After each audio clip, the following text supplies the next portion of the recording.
Bonjour, bonjour. Alors, je suis sur le point de mourir en vous racontant cette histoire, mais ce n'est pas grave. Je suis le mari d'Alejandra. Je suis Marco, je vais essayer de parler bien fort et voilà. Je suis heureux de participer à ça parce que ça me rend heureux. Vous vous dites, attends, mais qu'est-ce que tu racontes? Ça, c'est l'histoire que je vais vous raconter, écrite par mes soins. Et voilà. Je crois qu'on est bon, que je vous ai présenté un petit peu tout. Écoutez, je vais commencer. Désolée si ma voix elle est pas top. Voilà, bah désolée pour cette intro de 1 minute carrément, mais voilà. Je vais vous raconter donc mon histoire. Alors, c'est l'histoire de Marc. Il a rompu avec son amoureux, il veut faire un break dans sa vie sentimentale et naturellement, il se dit vas-y, je vais prendre des vacances, ça me saoule, tu vois. Je vais prendre des vacances. Aux îles Canaries, il se met bien le cousin, hein. Dans un hôtel 5 étoiles, de luxe tout compris. Il est bien financièrement, donc il s'en fiche un petit peu. Il se dit, ah, ça va se passer trop bien, je peux prendre des vacances de 2 mois, il n'y a pas de souci. Et donc, voilà, les vacances vont être géniales. Il va peut-être l'occasion de rencontrer un nouveau petit copain, un nouveau départ. Pourquoi pas? Une nouvelle rencontre. Donc, Marc prépare sa valise, son billet aller-retour, faut pas oublier. Il prend sa voiture, se dirige vers l'aéroport et... je sais plus parler. Et tombe dans les bouchons. Comme si le dessin lui disait n'y va pas. Vous sentez la douille? Vous sentez la douille. Je la sens ici.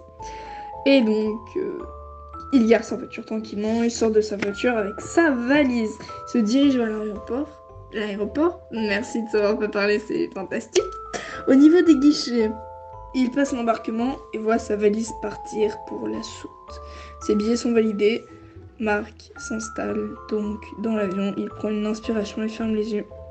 Il dort tout le trajet mais il finit par se réveiller. Descend de l'avion, attend sa valise, mais rien ne se passe, aucune valise. Après que 1 heure soit passée, et bah il attend toujours. Donc il se dit qu'il n'aura jamais sa valise, alors il essaye de trouver des magasins ouverts, sachant qu'il parle pas du tout espagnol, donc ça va être très difficile de communiquer. Il va se dire, vas-y, comme ça j'aurai un bon petit style de touristos. Parfait. Et donc il se balade dans les rues et tout est fermé. Bizarrement ça. Donc il abandonne et il se dit ah c'est bon, ça me saoule. Où est mon hôtel? Il cherche son hôtel pendant 2 heures et il voit que c'est bientôt la nuit et il panique un petit peu. Tu vois, c'est la nuit, c'est glauque. Et donc il galère, mais il finit par le trouver. Il fait nuit. L'heure est sombre. Ça ne veut rien dire.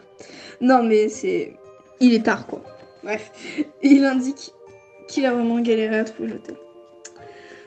Il voit une dame à l'accueil, elle lui adresse la parole en lui demandant s'il est dans la chambre de Jérémy Diaz. Marc, il reconnaît tout de suite son prénom, c'est son prénom son meilleur ami, c'est son meilleur ami. On peut pas faire plus meilleur ami que ces deux-là. Donc, il se dit, attends, mais mon meilleur ami dans le même hôtel que moi? Incroyable. Donc, il est rugbyman, son meilleur ami. Comme je l'ai dit, il s'appelle Jérémy Diaz. Il est rugbyman pro. Et la dame à l'accueil rajoute qu'elle l'a vu entrer avec un homme qui ressemblait beaucoup à lui. Déjà, c'est bizarre. Il se pose pas trop de questions. Mais il demande la chambre. Où est la chambre, s'il vous plaît, madame? Chambre 208. 6e étage. Marc a une très grosse phobie des ascenseurs. Et donc, il veut pas le prendre. Mais flemme, tu connais, alors il se dirige dans l'ascenseur et il se pose une question. La dame, elle avait pas de badge. Rien dessus, pas de prénom. Bon, c'est pas grave, écoute, peut-être elle a pas de prénom. Non, mais c'est vraiment débile, elle peut pas ne pas avoir de prénom. Peut-être elle veut pas de badge, et puis... Bon, c'est bizarre, c'est pas grave. Il essaye de tout rationaliser, mais ça marche pas. Il essaye d'oublier. Il arrive enfin au 6e étage, heureux d'aller voir son ami de toujours, la porte est entrouverte. Aucun son à l'intérieur, peut-être que Jérémy dort, après tout, il est vraiment 2 heures du matin, quoi. Bon, c'est pas grave. Il le voit de dos. Il ne lui reste pas de main, pas de regard. Excusez-moi, la tension monte. Elle ne regarde même pas qui vient d'entrer. Alors Marc cherche son téléphone. Il le trouve. Il veut envoyer un message sur Insta. Utilisateur introuvable. C'est pas grave. Il se dit que son compte a peut-être été supprimé. Après tout, ça arrive. Donc, il veut envoyer un message Snap. L'utilisateur ne vous a pas ajouté en retour. Vous ne pouvez pas lui envoyer de message. Comment ça, il m'a pas ajouté en retour? C'est mon meilleur ami. C'est bon, ça commence à me saouler. Il éteint son téléphone. Et là, il tapote sur son épaule. Jérémy se retrouve, puis... Attention. Suspense. Excusez-moi. Suspense. Jérémy n'a plus de visage.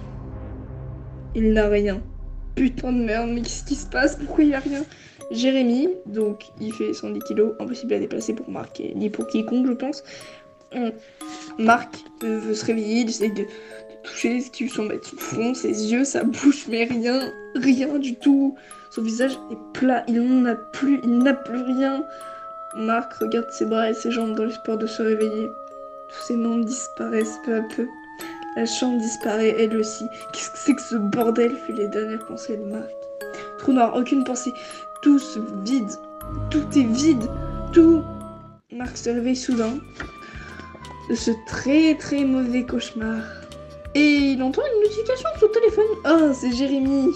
Quelle chance qu'il lui envoie plus que un jour. Tu es prêt pour tes vacances, mec? Aux îles Canaries, évidemment. Alors voilà, c'est la première fois que je raconte vraiment une histoire en collaboration avec Alejandra. Excusez-moi pour ma voix, excusez-moi pour les fautes que j'ai faites. Voilà, écoutez, je pense que j'ai fini.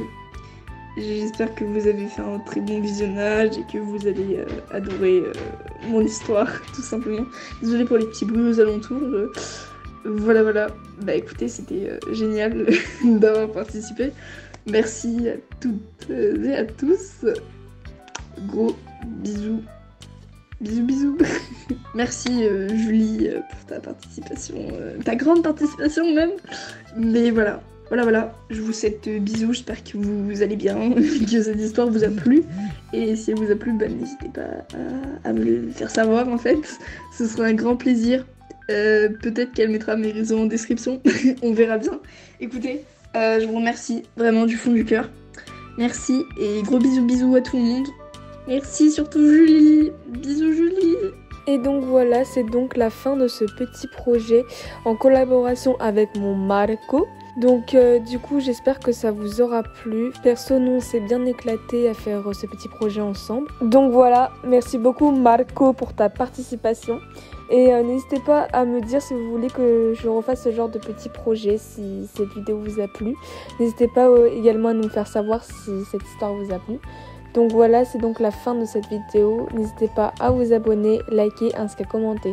Je vous fais des milliers de bisous et je vous dis à la prochaine. Ciao tout le monde!